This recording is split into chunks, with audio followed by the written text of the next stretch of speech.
as well as API West Bengal chapter.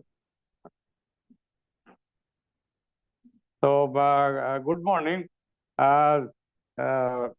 Today's topic is very interesting. Bladder, bowel and sexual dysfunction, a simplified bedside approach to rationally evaluate the issues. A very common topic, but rarely discussed in academic platforms. So it's a good opportunity for all the participants to have a good knowledge on this topic.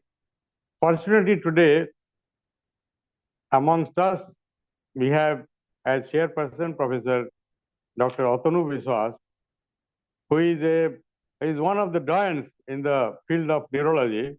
He is currently the professor and head of the Department of Neurology in Bangalore Institute of Neurology.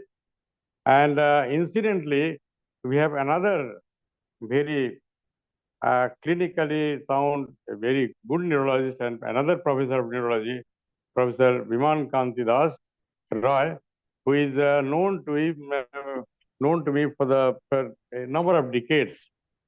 So over to Professor Atanu Biswas for introducing Professor Biman Rai and to introduce the subject and start the proceeding. Thank you. Thank you very much, sir. And good morning, everyone. It is rather a privilege for me to chair this session. And I thank the API West Bengal chapter for inviting me to chair this important session. This is primarily for the postgraduate students. But as all of us are learners, we will also learn from one of the doyens of neurology of this city, Professor Biman Rai. I know Biman for a long duration because he has a very excellent academic career, and after pursuing his degree in medicine, he joined neurology and he got trained with us from Professor Samuel Das and other famous teachers of this city. Biman is an excellent teacher and he is famous for his teaching abilities, not only in the neurology, but also students of medicine across different colleges. He has written a bedside clinical approach to neurology with the book, which is widely read by students of neurology as well as medicine. He is a leader. He engages in research in the field of stroke, and he successfully managed to build a advanced stroke care unit in our hospital. And we are proud of him for making one of the rarest variety of stroke care unit of the country in this city. I hope all of us, including our students, will benefit by listening to his lectures. A difficult topic, less discussed as Professor Pathak has already told, but very important one for clinical perspective, the bladder dysfunction, bowel dysfunction, and sexual dysfunction. Most of the time, it is very difficult for the postgraduates to differentiate whether it is from the lower urinary tract problem or a neurologic problem. And then what are the clinical features that helps to differentiate between the element bladder from a UMN bladder? And if it is UMN, then what is the localization? Is the spinal cord, in the brainstem, or in the supra-brainstem area? So Professor Rai, I hope he has joined and he will start his deliberation. Okay. Thank you. Today, the main purpose of my presentation is how a postgraduate should approach a patient with bladder and sexual dysfunction. Next slide. Now, in my next 30 to 40 minutes talk, I will mainly touch upon the functional neuroanatomy of bladder and sexual dysfunction and how we can correlate this anatomical knowledge with the clinical symptoms that we encounter in our day-to-day clinical practice. Next slide. Now, you all know the complex process of micturition is mediated by a neural circuitry where the brain, brainstem, and spinal cord play a critical role. Now, these three important structures of the neuroaxis ultimately influence the lower urinary tract system. The lower urinary tract system comprises of bladder, urethra, internal sphincter, and external sphincter. So these are the main components in the neuroanatomy of understanding of bladder. Next. Now this lower urinary tract system is innervated by sympathetic nervous system, parasympathetic nervous system, and somatic nervous system. The parasympathetic output to the lower urinary tract arises from S2 to S4 segments of the spinal cord. These parasympathetic fibers pass through the ventral root, then they ultimately pass through the pelvic nerve and they reach the bladder. The ganglia lies very close to the bladder wall. These fibers synapse at this level. The postganglionic fibers supply the detrusor muscles of the bladder and the internal sphincter. The major influence of parasympathetic nervous system over the bladder is contraction of the detrusor muscle and also contraction of the relaxation of the internal sphincter. The sympathetic nervous system, it arises from intermediolateral cell column at the level of T12 to L1 segment of the spinal cord. Again, these sympathetic fibers pass through the ventral root of the nerve, then they ultimately pass through the hypogastric nerve to synapse at the level of ganglia, that is called hypogastric plexus. The postganglionic fibers again supply the detrusor muscle of the bladder and the internal sphincter. By activity of the sympathetic nervous system, there is relaxation of the detrusor muscle and contraction of the internal sphincter. This contraction of the internal sphincter helps to prevent leaking of urine from the bladder when the bladder is being filled up. And it also helps to prevent retrograde ejaculation.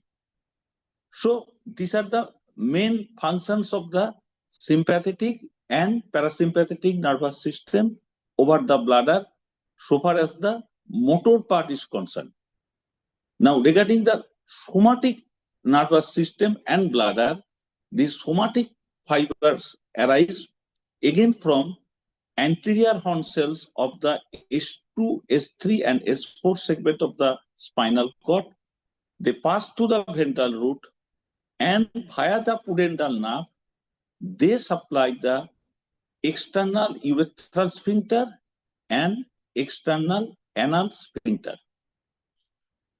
So by this time, you know the motor output from the sympathetic, parasympathetic, and somatic nervous system.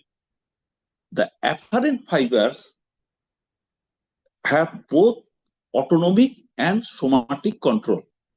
The autonomic fibers pass through the sympathetic and parasympathetic nervous system to the spinal cord, and the somatic fibers pass through the pudendal nerve, and they ultimately reach the spinal cord. Next slide. So these are the receptors of the bladder. I have already mentioned. Next slide. This I have already mentioned. This is the parasympathetic receptors in the bladder. Next slide. Now, as you understand, the afferent impulses may be of two types. One is exteroceptive sensation, that is the pain and temperature sensation from the bladder, and proprioception, that is a sensation of fullness in the bladder. Now, this proprioceptive and exteroceptive sensation both are carried by the sympathetic and parasympathetic system, and at the level of spinal cord, the pain and temperature sensation is carried by the spinothalamic tract, whereas the proprioception is carried by the posterior column. It is just like the organization as in case of spinal nerves, which are supplying the limbs.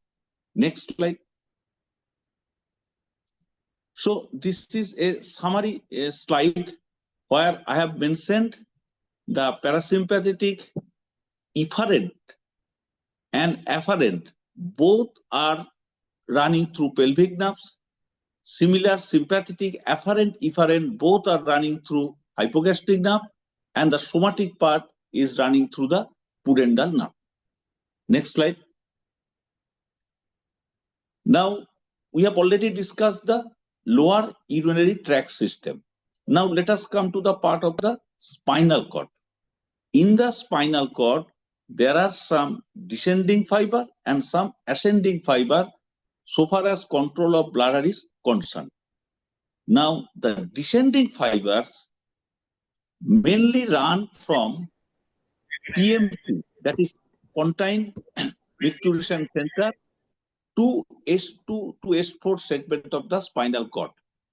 And these descending autonomic fibers run through the reticulospinal tract.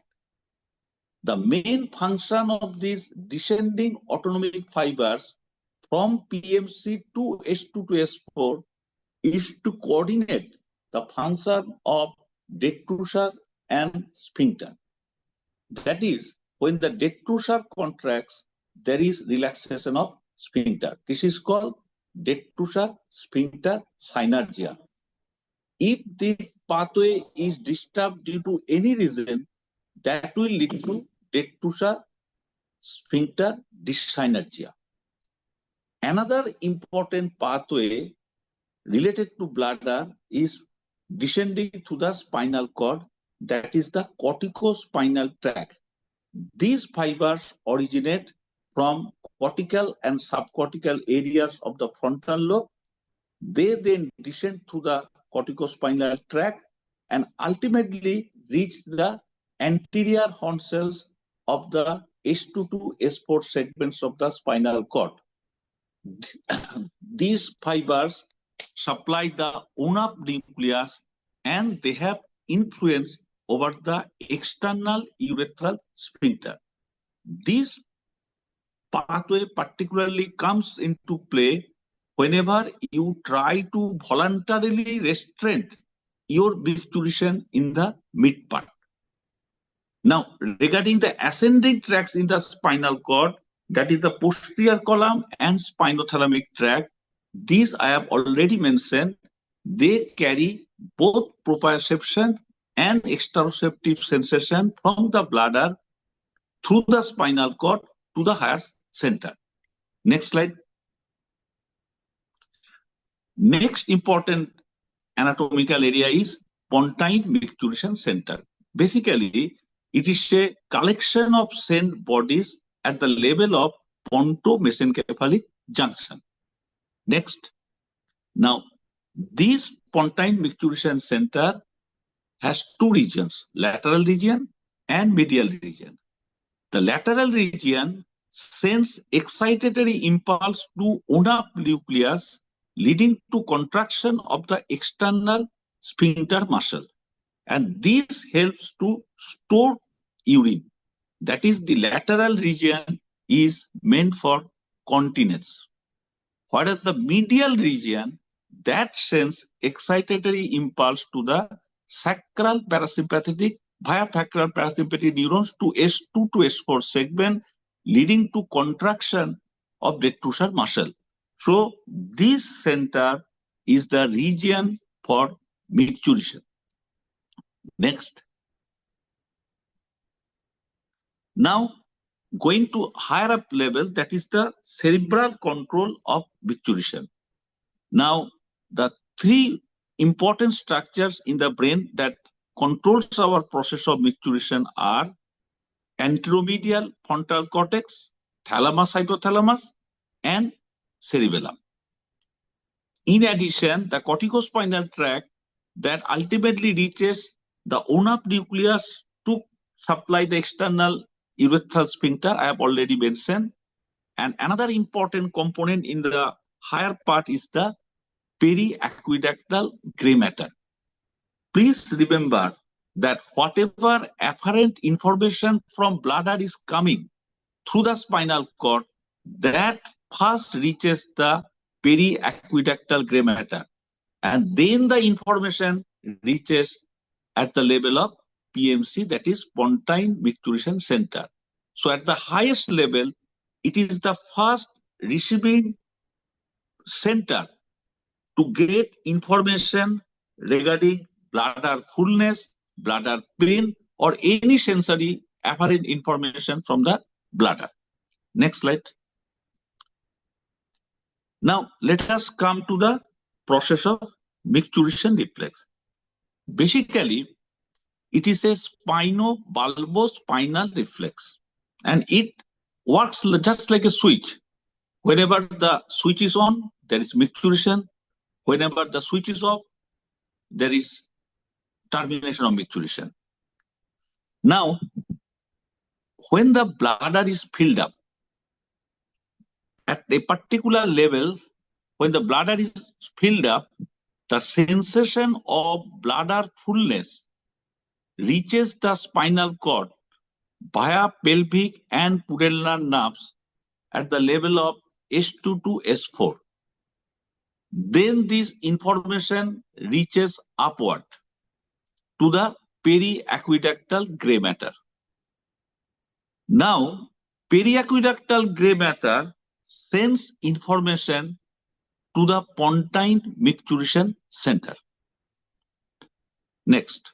Now, once pontine micturition center gets that information, the frontal lobe decides whether it is socially appropriate to micturate or not to micturate. Now, if the frontal lobe decides it is the time to micturate, then the medial part of the PMC is stimulated, leading to detrusor contraction. And if the reverse happens, that the frontal lobe decides it is not appropriate to micturate, then the lateral part is stimulated, leading to contraction of the sphincter, leading to continence. Now, whenever the process of micturition starts, in addition, there is contraction of the abdominal muscle, relaxation of the perineal muscles, and there is also relaxation of the external urethral sphincter. So, to have proper micturition, all these anatomical components are very important. Now, with this understanding, let's move to the next part. Next slide. Next. Now, the next important part, how neurological bladder symptoms present. Next. Now, basically, all the symptoms can be divided into two groups: symptoms of urinary symptom of dysfunction due to urinary storage and due to dysfunction of urinary voiding. Storage dysfunction symptoms include increased frequency, urgency, urge incontinence, and reflex incontinence. And voiding dysfunction symptoms include hesitancy, intermittency, poor stream, terminal dribbling, and sense of incomplete evacuation. Next page. Next slide. Next. Now, if you try to localize the bladder symptom, it can be at the level of suprapontine region, that is above PMC. It can be spinal region, that is anywhere between PMC to S2 to S4, or it can be below that level, that is sacral and quadricunar level. So it can be suprapontine, it can be infrapontine suprasacral, or it can be below that level. Now, if the lesion is above the level of PMC, here you get predominantly storage symptoms. If the level is at the level of spinal cord, you get both storage and voiding dysfunction symptom. And if it is at the level of sacrum or below, you get predominantly voiding dysfunction symptoms. Now, in next few slides, I will try to explain that. Next slide. If there is a lesion at suprapontine level, that is above PMC, first of all, you have to understand that the brain as a whole has an inhibitory influence over the bladder function at the level of spinal level. Now, if there is a lesion in the brain, this inhibitory function is lost. So, in that case, their bladder becomes hyperactive or overactive. So, if the bladder is overactive, that leads to detrusor hyperreflexia, leading to urgency, urge incontinence, and increased frequency. Second, I have already mentioned the frontal lobe decides whether it is socially appropriate to go for micturition or not. If there is a lesion at the level of brain, patient may have socially inappropriate micturition. And third, I have already mentioned from the frontal lobe, the corticospinal tract descends downwards to innervate the ulnar nucleus, which help to voluntarily restrain micturition at the mid part. Now, if the brain is involved, this voluntary control is lost. But since the autonomic fibers from the PMC to S2, S4 is intact, detrusor sphincter synergia is maintained.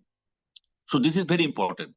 So there are symptoms of overactive bladder, that is, there is storage symptom, but the detrusor sphincter synergia is maintained. This is about suprapontine lesion. Next.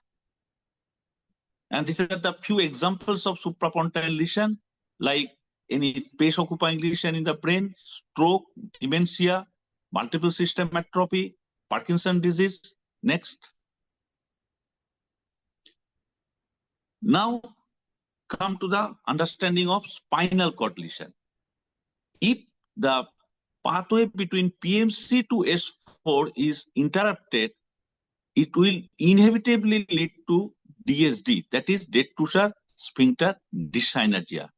And if there is detrusor sphincter dyssynergia, the patient will have voiding symptom. Second, in spinal cord lesion, another important reflex emerges. Normally, the proprioception from the bladder arises at the level of bladder muscle from beta 2 receptor. And this impulse is carried to the spinal cord by A delta fibers, which are myelinated fiber. This is the normal physiology. There are some unmyelinated C fiber at the submucosa and mucosal level, which in normal physiology remains dormant. Now, if there is any spinal cord injury, these dormant receptors at the mucosa and submucosa, they get activated. and these are carried by unmyelinated C fibers to the spinal cord, leading to the emergence of a local visceral reflex. Under these situations, whenever a little amount of urine collects within the bladder, the detrusor muscles become hyperactive. So again, there is detrusor hyperreflexia. So in a spinal cord lesion, due to interruption of the descending autonomic fiber, there will be DSD leading to voiding symptom. And in spinal cord lesion, at the same time, due to the emergence of this reflex, there will be detrusor hyperreflexia leading to storage symptom. So in spinal cord lesion, always remember that there will be a combination of storage and voiding symptom. And the detrusor contractions that occur at a small volume of urine are basically ineffectual contraction. And that again leads to residual volume after micturition. Next. And whenever you get a spinal cord lesion, you must first assess at what time you are seeing the patient. If at the very beginning of spinal cord pathology you are seeing the patient, maybe you are dealing a patient of spinal cord lesion at spinal shock stage level. At that time, the patient will behave like a lower motor neuron type of bladder. After 6 to 8 weeks, the shock stage disappears. So another stage appears. In the first stage, it was the autonomous type of bladder. And the second stage, that leads to a automatic type of bladder, or also called reflex bladder. So in spinal cord pathology, the bladder symptoms depend at what point of time you are seeing the patient. Next slide. This I have already mentioned. Next. Next, let's come to the lowermost level, that is sacral and subsacral level. That is the cauda equina lesion. And you all know it has a motor component, it has a sensory component. If the motor part of the cauda is involved, that will lead to motor paralytic bladder. There will be detrusor atonia, leading to retention of urine. If the sensory part of the cauda equina is intact, there will be retention of urine with pain. This is called painful retention of urine. Now, if the motor and sensory both are involved, then there will be no pain with retention of urine. And sometimes it may so happen that only the sensory part of the root is involved, that leads to sensory paralytic bladder. And in those situations, there will be painless, huge retention of urine.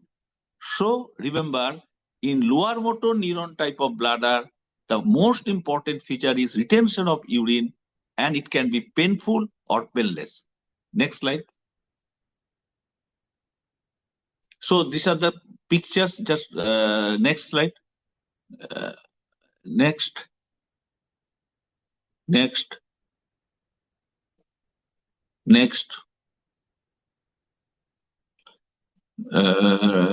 So in those pictures, I tried to show you the course of the nerve at different levels within the spinal canal and outside the spinal canal. And at every level, if there is any lesion, that will lead to lower motor type neuron type of bladder.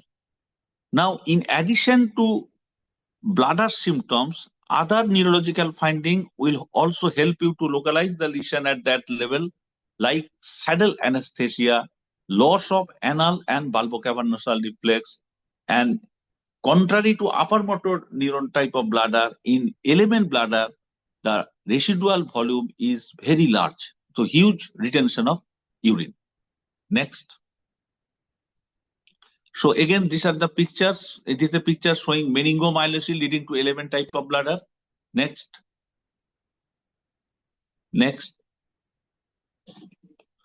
And differentiation between conus medullaris and cauda equina, I think all the postgraduates know the difference. But still, for recapitulation, cauda equina is asymmetric, conus is symmetric, and in conus medullaris lesion, there is presence of saddle anesthesia, and the bladder symptom appears very early, and there is loss of anal reflex, loss of bulbocavernosus reflex. These are very important signs which will help you to localize the lesion in conus medullaris, particularly in the early part of the disease. Next. This I have already covered. Next. Now, nocturnal enuresis, very few words. So in this case, there is a delay in acquiring inhibition of micturition. There is intermittent increase of intravesical pressure leading to enuresis at night. Next. So to sum up, how do we approach a patient with bladder dysfunction symptom? Next, step 1. First, try to understand whether it is a bladder symptom due to mechanical reason, local cause, or it is a neurological bladder. The clinical clues in favor of neurological bladder are combination of bladder, bowel, and sexual dysfunction, and abnormal neurological examination. If you get it, you are dealing with a case of neurological bladder. Next. So in step 2, you have to ask all the questions and you have to appreciate the anatomical substrates related to that questions. And I have already discussed this in my previous part. Suppose first you discuss, do you pass urine frequently than before? That means increased frequency. So that is a problem of urinary storage. So that is a problem of detrusor muscle. So that is detrusor hyperreflexia. And detrusor hyperreflexia can occur due to loss of upper motor neuron inhibition, or it can be due to local emergent reflex leading to detrusor hyperreflexia. Do you feel the urge to pass urine urgently? So that means urgency. And do you pass few drops en route to the toilet? That means urge incontinence. Urge incontinence occurs because sometimes the detrusor contraction becomes so vigorous that the intravesical pressure exceeds the intrasphincteric pressure, leading to urge incontinence. Next, do you face problem to initiate micturition? That is, you are having hesitancy. That suggests detrusor sphincter dyssynergia. So that is a problem in the spinal cord pathway. Do you feel drops of urine without your knowledge? That is urinary dribbling. So that happens if there is urinary retention, and sometimes it may be overflow incontinence. Do you have sensation of incomplete evacuation of bladder? Again, it happens due to loss of proper contraction of the detrusor muscle. This can happen in 11 type of bladder. Again, it can happen in U11 type of bladder, particularly if there is detrusor sphincter dyssynergia. Do you feel the sensation of urine passing per urethra? That means the somatic afferent pathway is intact or not. That is whether it is a problem of the pudendal nerve, whether any problem is there or not. Can you stop urine voluntarily during micturition? That is the corticospinal tract originating from the frontal lobe to S2, S2A4 is affected if this function is lost. Next.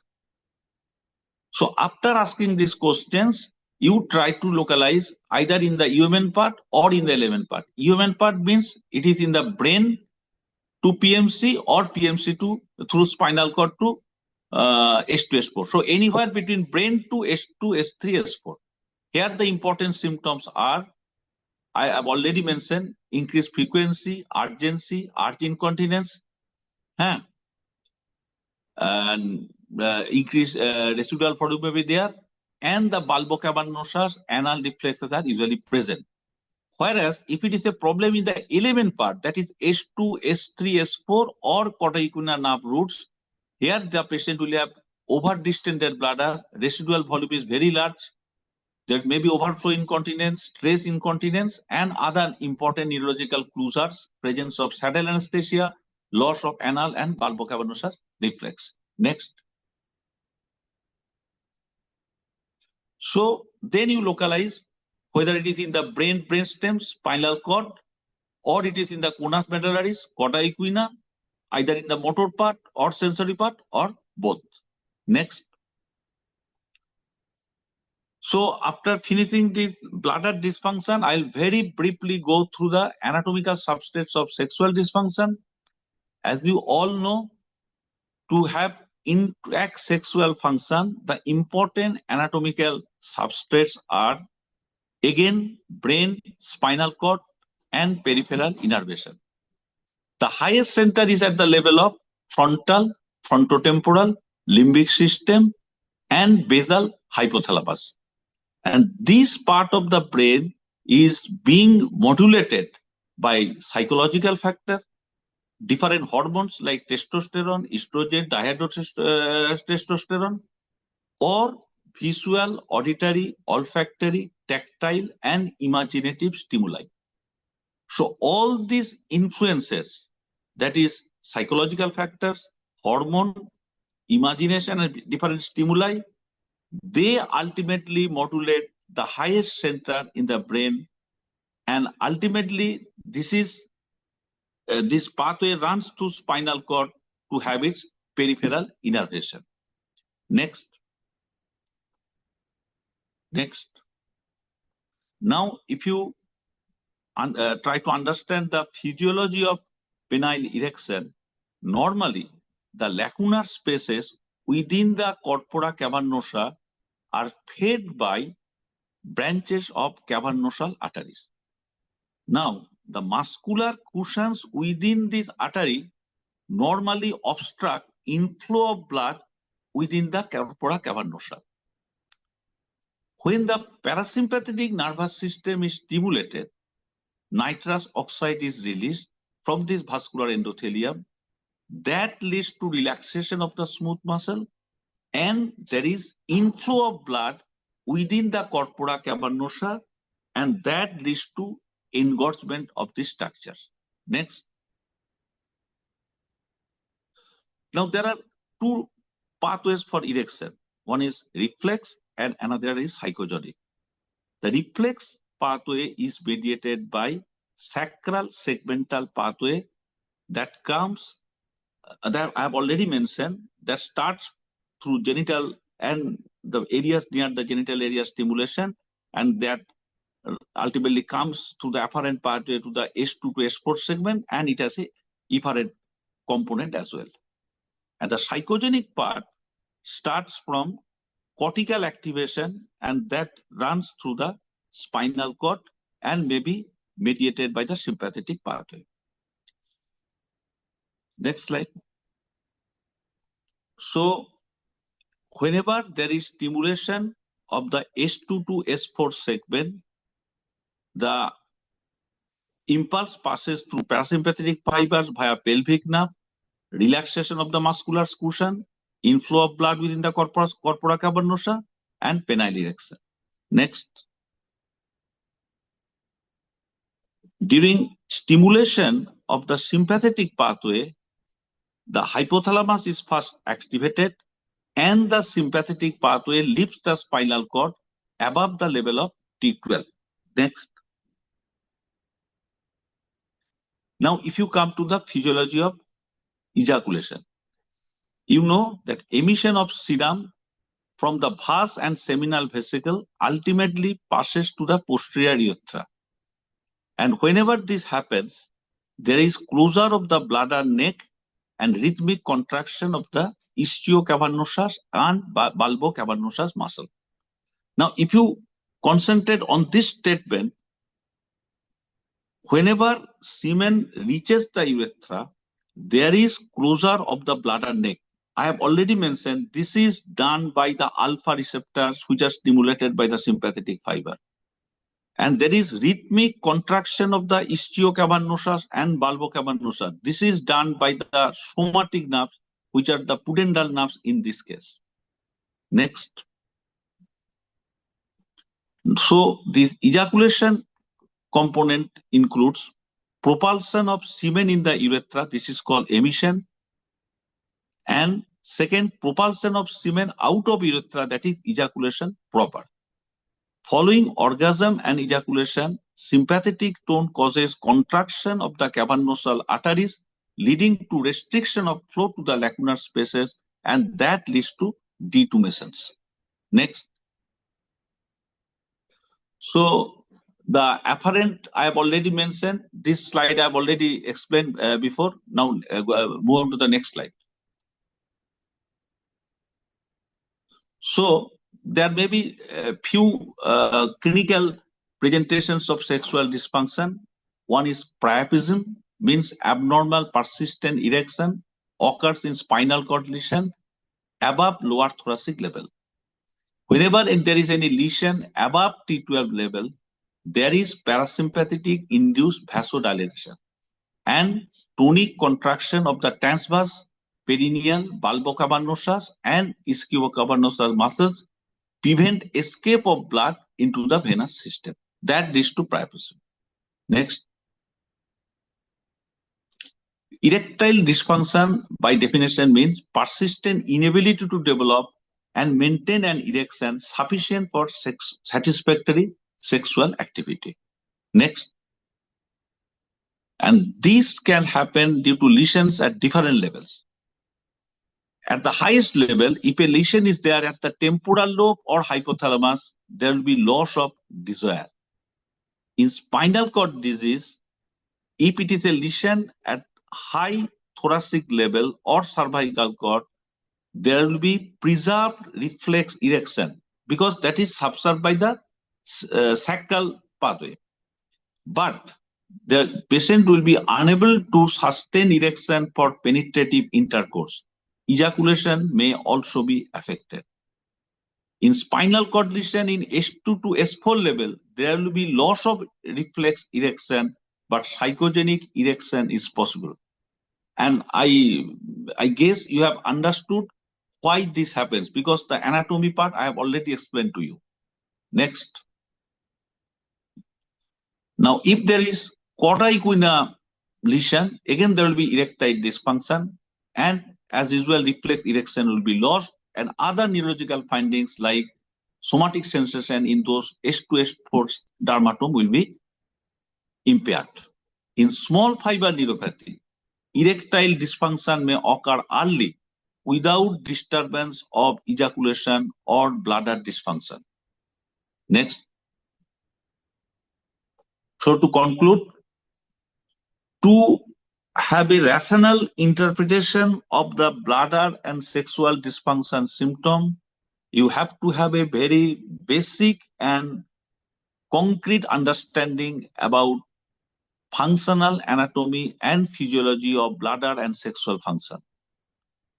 Whenever you get symptoms and signs, if you cluster those symptoms and signs, that will help you to localize it better.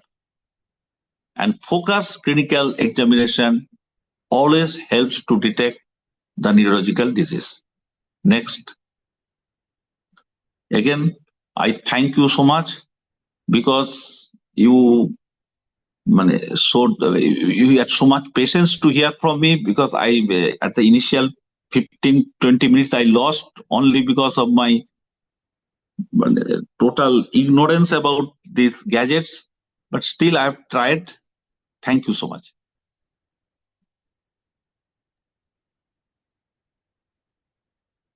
Thank you very much.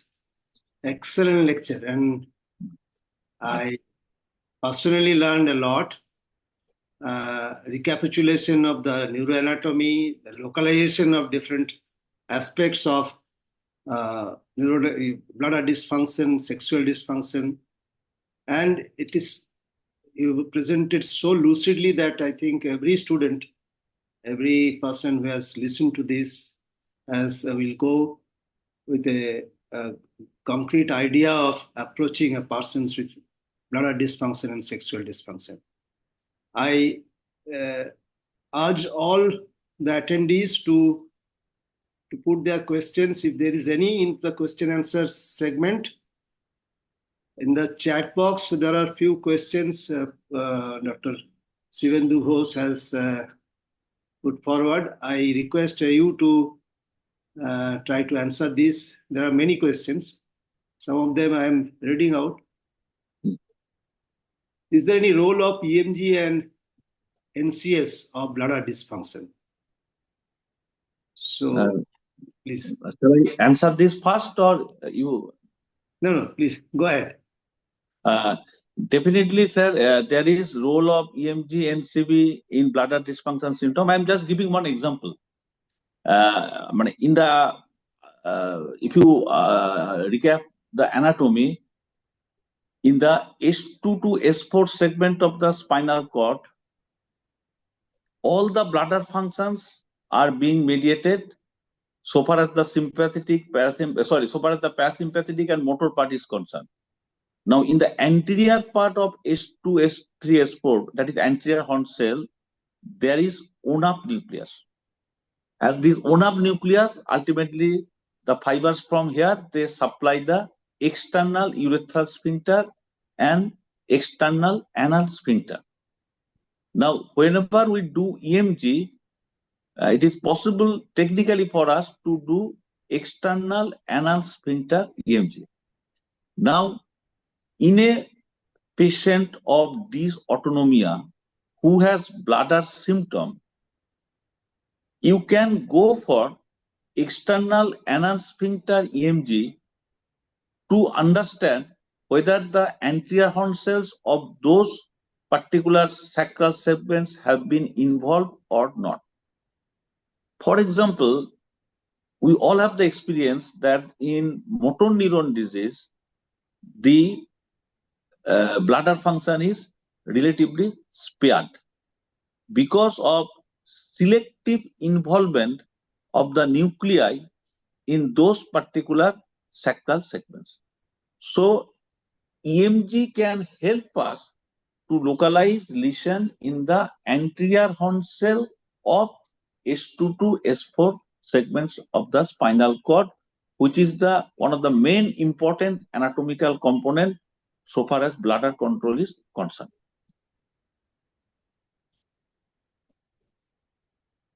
Thank you. And one important question is, where's exactly the location of bladder dysfunction in normal pressure hydrocephalus? I think we have answered that. It is the suprapontine, of course, the fibers which are descending from the frontal lobe through the that coronary radiator. The hydrocephalus leads to splaying of the fibers, and that leads to the suprapontine dysfunction. I think I am correct. Yes, absolutely correct. So there is another question by Dr. Shivendu Ghosh: is differential diagnosis of trigonitis from hesitancy of neurologic dysfunction? Rather, how to differentiate between these two conditions, trigonitis or the lower urinary tract infection from neurologic dysfunction? First of all, sir, whenever you get lower urinary tract dysfunction, it is our duty to first think of any pathology locally in the lower urinary tract. If those symptoms or signs are excluded, then only we think of neurological causes. And another important clue that I tried to explain, when there is combined involvement, that is bladder bowel, bladder sexual, or bladder sexual bowel, this double sphincter or triple sphincter involvement, or there is any associated neurological finding, then you always go for to exclude any neurological involvement. Now, one of the most important problems that occurs in clinical scenario occurs in young female patients who come with recurrent lower urinary tract symptom. Gynecologist thinks it is their domain. Physicians think it is due to recurrent UTI due to some reason. Sometimes it may so happen it is neither a problem of any gynecological not due to any gynecological disease, not due to primarily a local urinary tract infection. It is due to a problem in the spinal cord. One of the common presentation of multiple sclerosis in young female is recurrent lower urinary tract symptom. In those situations, you have to be very vigilant. You have to take the history very carefully, whether there is any past history of loss of vision or dimness of vision which improves spontaneously or after consulting an eye physician, whether there is any history of monoparesis, whether there is any subtle pyramidal tract signs. You have to look at all these points before diagnosing this case as a lower urinary tract dysfunction symptom due to local pathology. You have to look into everything. Thank you very much. That also answers the question of differentiating the symptom of benign prostatic hypertrophy from a neurologic bladder, neurogenic bladder due to lesions in the spinal cord or above. Now coming, the most important, another one is the erectile dysfunction in diabetic patients. What is the usual localization, and what is the localization of erectile dysfunction in Leydig's syndrome? These two are related to the erectile dysfunction, and I forward these questions to you.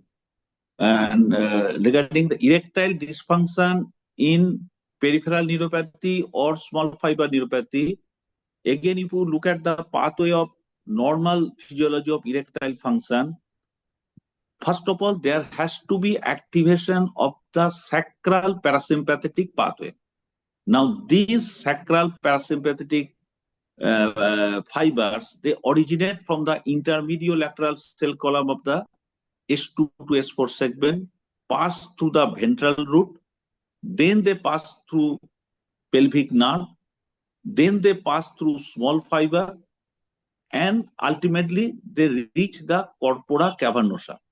Now, when these parasympathetic fibers are activated, there is release of nitrous oxide that leads to relaxation of the smooth muscle of the cavernosal artery, and that leads to filling of the cavernosal space with blood at systolic pressure, and that leads to engorgement and erection.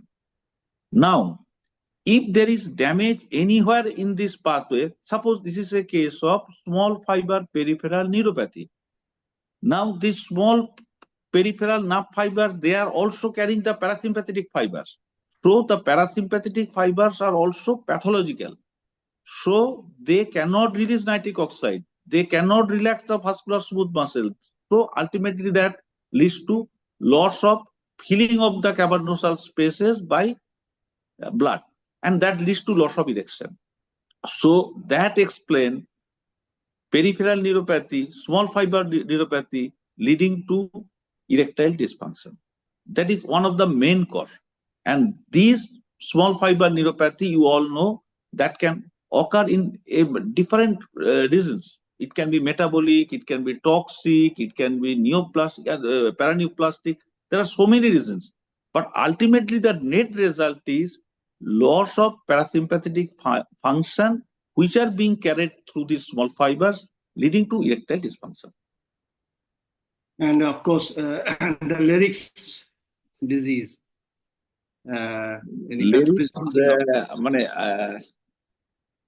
I think I'm not very clear in Leydig's at what level the problem occurs. I have to check it.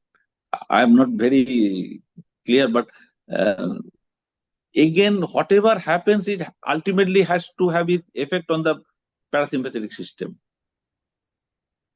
I can guess that it is the loss of blood supply to the lower part. Exactly. There is the parasympathetic nervous system which is coming out from the as a Kodai Quina, they are not getting a proper supply. So that is probably the cause of.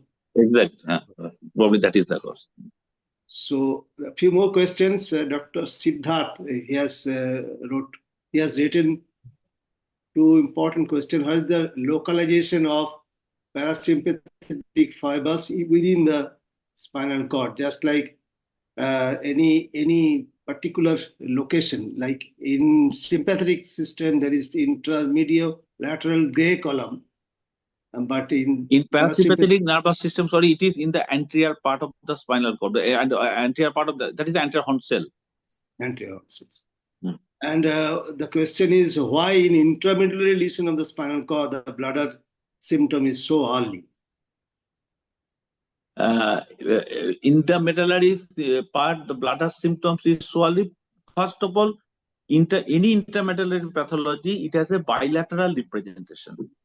So if there is bilateral involvement from the beginning, the symptoms are bound to start early. So that is one explanation.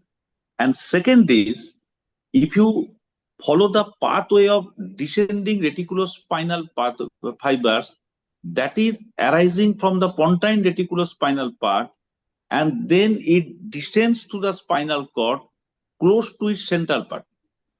So if there is any intermedullary lesion which is starting from the central part, it has a very close, easy access to the descending reticulospinal tract, which is lying very close to the central part of the spinal cord, and that again leads to spinal cord bladder, that is the upper motor neuron type of bladder. So both ways, one is bilateral involvement, early symptom, and second is descending reticulospinal tract in the intermedullary part, that is involved very early, and that is why intermedullary pathology, bladder symptoms start very early.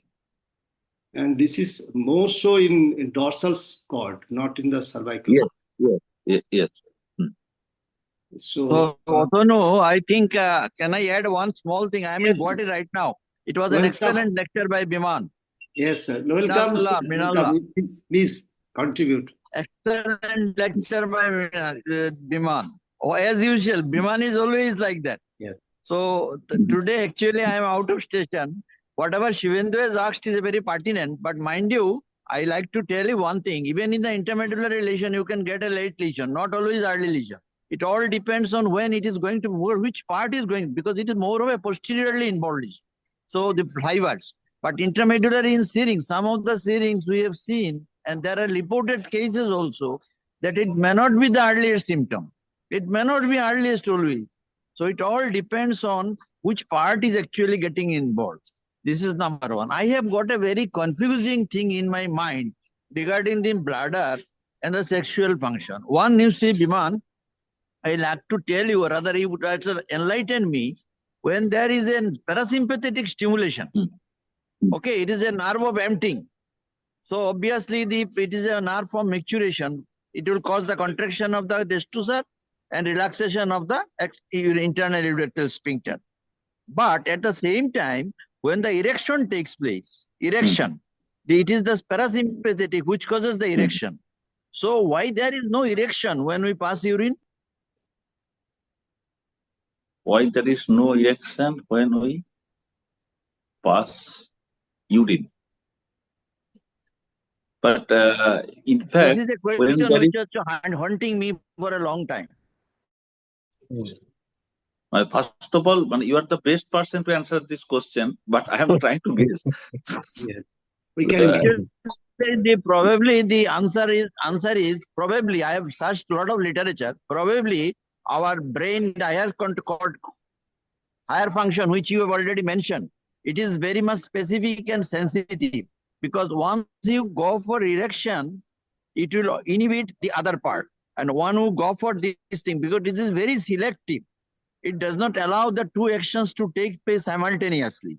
As a result of which, some fibers are actually destined for erection inside the parasympathetic, and some fibers are not destined for your ejaculation in the higher, which is being sensed by the higher motor function. I mean, that center. The center will allow you whether it is appropriate to pass urine and not to go for the erection at that point of time.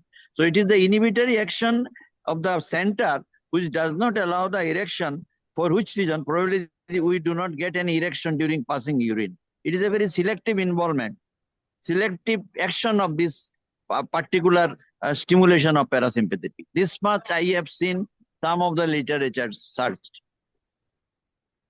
Thank you. Okay, probably, sir, you are correct. But in standard textbooks, there is no mention of such compartmentalization. There is no mention of the compartmentalization. That's why I am asking.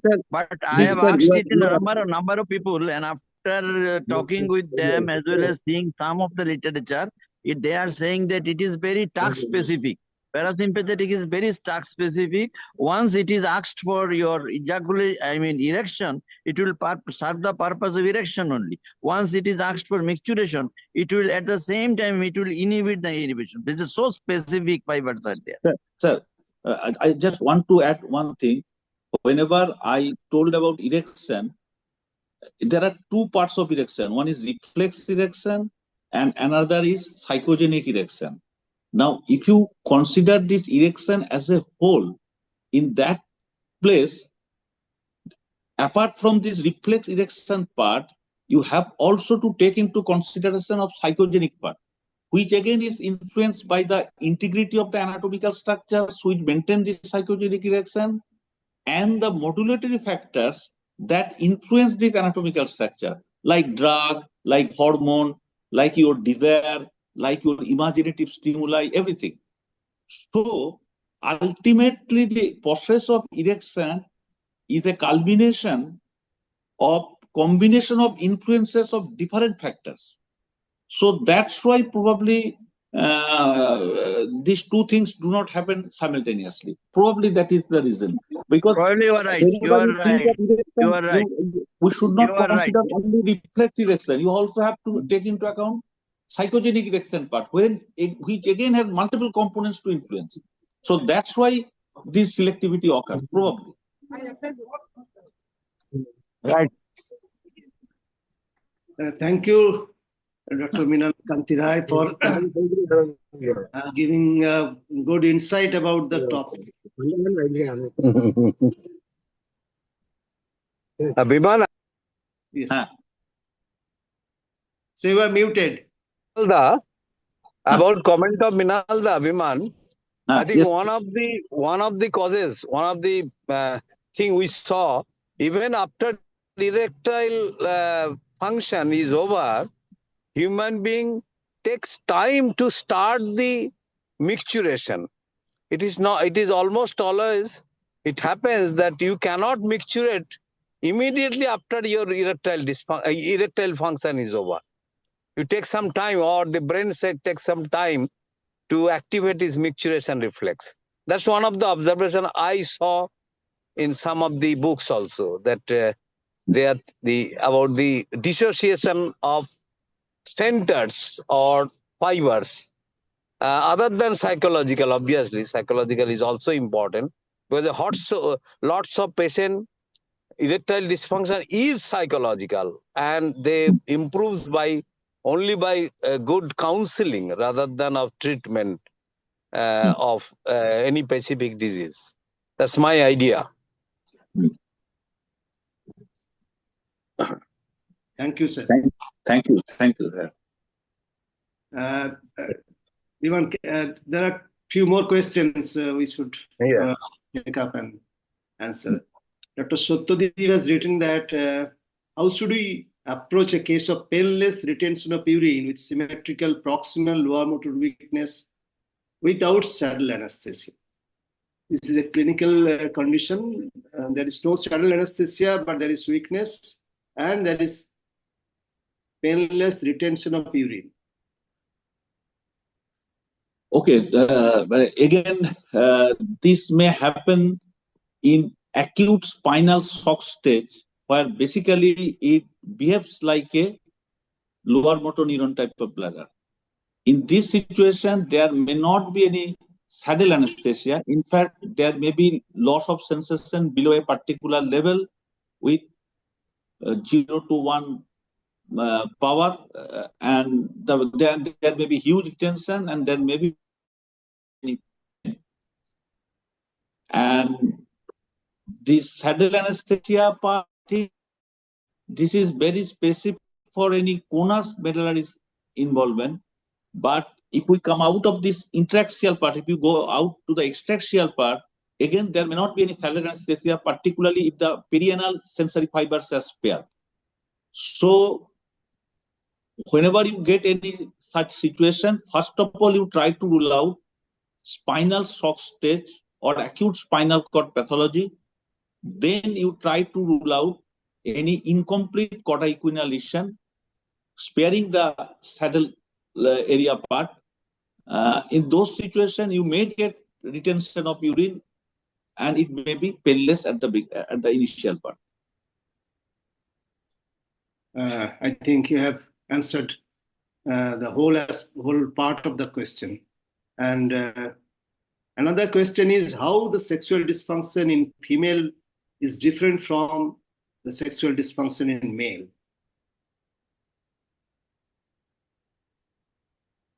Anatomically,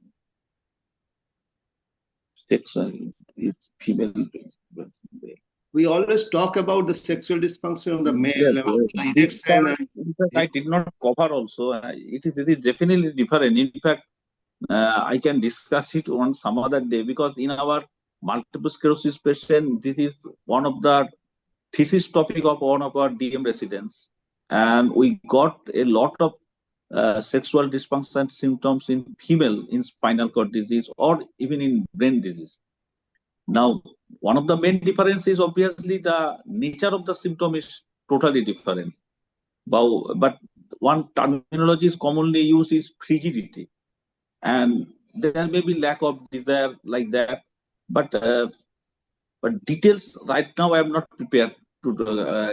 But if you know about it, you can also discuss. No, I don't have any specific knowledge about this the differences, but always when you talk about the sexual dysfunction, you discuss about the male urinary dysfunction, sexual dysfunction, the erection, the psychogenic erection, the stimulation and everything. But of course, we leave aside the female sexual dysfunction, and in culturally, it is not being discussed even by the patients. When they come to the patient to seek the medical advice, they do not come forward with any sexual dysfunction. So it is very hidden most of the time. And as you have rightly pointed out, the young women who get the diseases like the multiple sclerosis, the symptoms are to be probed, and to understand that, yes, your study will give a good insight about the subtopic. There may not be an equivalent symptom like that of erectile dysfunction in female, but other symptoms like the frigidity or lack of desire to have sexual function. These are the symptomatology that are found most commonly in female. Of course, the satisfaction and of course the lower urinary, the secretion and the lubrication, everything will come into account in sexual dysfunction in female patients. So I think we have covered all the questions that are put forward by the different attendees. Nice, yes, nice, Professor Atanu Vishwas. Thank you very much for lucidly moderating the whole session in a masterly way. And I know Biman for last few decades maybe, and I've seen sometimes, but full lecture I've not enjoyed this time only.